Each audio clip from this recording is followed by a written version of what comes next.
पूरे देश को नौटंकी करके अपने जाल में फंसाया।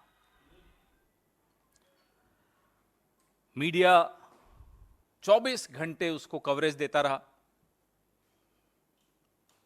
नेशन विथ अन्ना, मुझे याद है हेडलाइंस बड़ी बड़ी फ्लैश होता था, जैसे कि एक बहुत बड़ा एक जन आंदोलन बन गया, आजादी का आंदोलन बन गया। और उसका आधार क्या बनाया था? उसका आधार बनाया था सीएजी रिपोर्ट्स को, तथाकथित 2G, कोल, वो तमाम आरोप पिछले 10 साल में साबित हुआ कि बेबुनियाद थे। लेकिन उस रामलीला मैदान में जो भांति भांति के ठग इकट्ठे हुए थे, कुछ उसमें से ठग नहीं भी थे जो आज पछताते हैं कि वो रामलीला मैदान में क्यों गए थे उस वक्त। उन सबका मकसद एक था। उनका मकसद था कि किसी न किसी तरह से डॉक्टर मनमोहन सिंह की साफ छवि के ऊपर कीचड़ उछालना, यूपीए की सरकार को बदनाम करना, और विनोद राय नाम का जो सबसे बड़ा ठग जिसको मैं कहता हूं, उसके द्वारा लिखी गई रिपोर्ट्स को आधार बना के यह पूरी नौटंकी हुई। अब आ जाइए आप 2023 में, अक्टूबर 2023 में। यह वही सीएजी बड़ी मुश्किल से कोई रिपोर्ट्स निकाल पाते हैं। जो 2015 में 55 रिपोर्ट्स निकली थी, 2020 में 14 रिपोर्ट्स निकली। देखिए क्या हालत हो रही है सीएजी की। 2023 में कुछ ऐसी चौंका देने वाली रिपोर्ट्स सामने आई।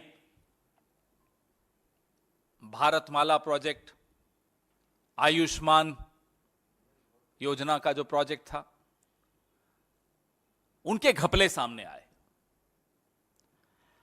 और हमने सोचा कि मीडिया भी 10 साल जो हुआ वो हुआ, आखिरी के 6 महीने, जैसे होता है ना कि 12वीं के एग्जाम में आखिरी महीने पढ़ते हैं रात रात भर बैठकर, तो हमने सोचा आखिरी के 6 महीने 24 घंटे मीडिया चलाएगा सीएजी ने जो कहा उस पर। खैर वो नहीं हुआ, शायद हमारी मूर्खता थी ये उम्मीद करना। उसके बाद लगा कि शायद रामलीला मैदान में इस बार कुछ नया होगा, लोग इकट्ठे होंगे, कोई तो गांधी टोपी पहन के फर्जी गांधी बनकर सामने आएगा। कुछ नहीं हुआ। ऐसी रिपोर्ट कि आयुष्मान भारत योजना में लाखों लाभार्थी एक ही फोन नंबर से जुड़े हुए, जैसे वो मिस्ड कॉल नंबर होता है ना भारतीय जनता पार्टी का, वैसे एक नंबर में 200 लोग, किसी परिवार में 200 लोग एक नंबर से जुड़े हुए। 43,000 करोड़ रुपए उन नंबरों पे लुटा दिया गया। ये सीएजी रिपोर्ट बोलती है, मैं नहीं बोल रहा। अब आइए आप भारतमाला प्रोजेक्ट में। भारतमाला प्रोजेक्ट में 1 रुपए का जो सड़क का काम होता है वो 14 रुपए में हुआ। आप आंकड़ा देखिए, 1 रुपए का काम 14 रुपए में हो रहा है, और 1 किलोमीटर की सड़क को 4 अलग अलग तरीके से नाप के 4 किलोमीटर बताया जा रहा है। आप धांधली भी देखिए कितनी बेशर्मी से की जा रही। सीएजी रिपोर्ट ने अपना काम बमुश्किल से कुछ किया, और सब छोड़िए, सड़क छोड़ दीजिए, आयुष्मान भारत योजना भी छोड़ दीजिए। भगवान राम के नाम पर वोट लेने वालों ने क्या किया कि भगवान राम के घर को नहीं छोड़ा, अयोध्या विकास परियोजना में ठेकेदारों के साथ मिलकर करोड़ों रुपए का फर्जीवाड़ा कर दिया। मैं एक एक करके आपको बता रहा हूं कि क्या सीएजी रिपोर्ट्स में आया था। उड़ान, बड़ी बड़ी स्कीम्स जिनका नाम ले लेकर प्रधानमंत्री जी पूरे दिन प्रचार करते हैं। उड़ान, रेलवे, खादी ग्रामोद्योग, ग्रामीण विकास, कहीं नहीं छोड़ा, खाऊंगा भी, खिलाऊंगा भी, अगर बता दोगे तो आपको चुप भी कराऊंगा। अब क्या किया सीएजी के साथ मैं वो आपको बताता हूं। 3 अधिकारी कुछ दिनों के भीतर, ये रिपोर्ट के सामने आते ही कुछ दिनों के भीतर तीनों अधिकारियों को ट्रांसफर कर दिया गया।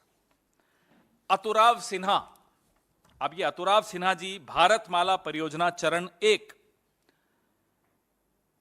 उसमें उन्होंने सीएजी रिपोर्ट के ये प्रभारी थे,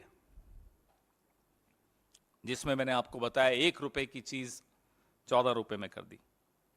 अब सिन्हा साहब को तुरंत हटाकर तिरुवनंतपुरम भेज दिया दिल्ली से, जाइए आराम कीजिए, बहुत काम कर लिया आपने। नंबर 2, दत्त प्रसाद सूर्यकांत शिरसाट, यह आयुष्मान भारत जो जन आरोग्य योजना प्रधानमंत्री जी ने जिसके बारे में बड़ा ढिंढोरा पीटा, उसके ये प्रभारी थे, ऑडिट के प्रभारी थे। इन्होंने भ्रष्टाचार को उजागर कर दिया, प्रधानमंत्री की प्रिय योजना के भ्रष्टाचार। इनको भेज दिया लीगल सेल में, जाइए आप वहां देखिए, बहुत हो गया।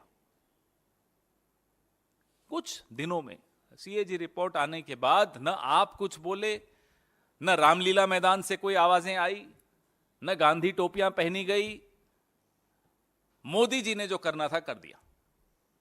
अशोक सिन्हा, ये तीसरे अधिकारी, आयुष्मान भारत जन आरोग्य योजना के इन्होंने ऑडिट शुरू किया था। ओरिजिनली इन्होंने शुरुआत की उस ऑडिट की। इन्हें कहां भेज दिया? राजभाषा में, महानिदेशक राजभाषा कि अब आप हिंदी पढ़िए, जाइए। यह हालत प्रधानमंत्री जी ने सीएजी की। अब जो सबसे चौंकाने वाला मामला है वो मैं आपको बताता हूं। सबसे चौंकाने वाली बात यह है, तबादला तो किया ही, अब एक मेल चली गई, ईमेल चली गई बंबई प्रधान महालेखागार के कार्यालय में कि साहब एक मेल आई है, तमाम ऑडिट फील्ड रिपोर्ट रोक दिया जाए। ये रही वो मेल। गला घोंटना इसको कहते हैं। इसे कहते हैं कैसे किसी संस्था का गला घोंटना कि आवाज नहीं निकले। यह सीएजी की हालत की है इन्होंने। हमारे सवाल है प्रधानमंत्री से, आपके नारे तो हमने बहुत सुन लिए। यह जमीनी काम सारा फील्ड वर्क बंद करने का आदेश किसके निर्देश पर दिया गया? तो मुर्मू जी की जो हालत आपने कर रखी है वो हमें मालूम है। जम्मू कश्मीर के राज्यपाल, में मुर्मू जी मतलब ये वाले मुर्मू जी, वो वाले नहीं, जम्मू कश्मीर के राज्यपाल थे। जब उन्होंने मांग की कि तुरंत चुनाव होने चाहिए, उन्हें हटा दिया गया। अब ये सीएजी हैं, 9 महीने का कार्यकाल बचा है। इन पर किस तरह का दबाव है कि अब वो हस्ताक्षर नहीं कर रहे नई रिपोर्ट्स पर, जब से ये रिपोर्ट्स आई हैं। हम ये जानना चाहते हैं प्रधानमंत्री जी, ये किसके निर्देश पे सीएजी का गला घोंटा जा रहा है? या आपके निर्देश हैं या आपके छोटे भाई के निर्देश हैं जो गृह मंत्री हैं आजकल? निर्देश किसके हैं? किसका दबाव है कि फाइलों पर हस्ताक्षर नहीं हो रहे? हमारा दूसरा सवाल है कि जो घोटालों को उजागर करते हैं उन सीएजी अधिकारियों का तबादला क्यों किया गया? इसका जवाब इस देश को दीजिए। क्या इसलिए कि वो चुपचाप जहां आप कहते वहां साइन नहीं कर रहे थे? क्या इसलिए कि उन्होंने आपको आईना दिखाया? क्या इसलिए कि आपके तथ्य, आपकी सच्चाई, आपकी हकीकत पूरे देश के सामने रख दी गई? एक स्वायत्त संस्था पर यूं इस तरह से बुलडोजर चलाएंगे आप और देश चुपचाप देखता रहेगा, विपक्ष चुपचाप देखता रहेगा? ये हम बर्दाश्त नहीं करेंगे। इनमें से कुछ अधिकारी तो सिर्फ कुछ महीनों के लिए थे सीएजी में और उनको हटा दिया गया। मोदी सरकार आदतन अपराधी हो गई है, संस्थाओं को खत्म करने का अपराध।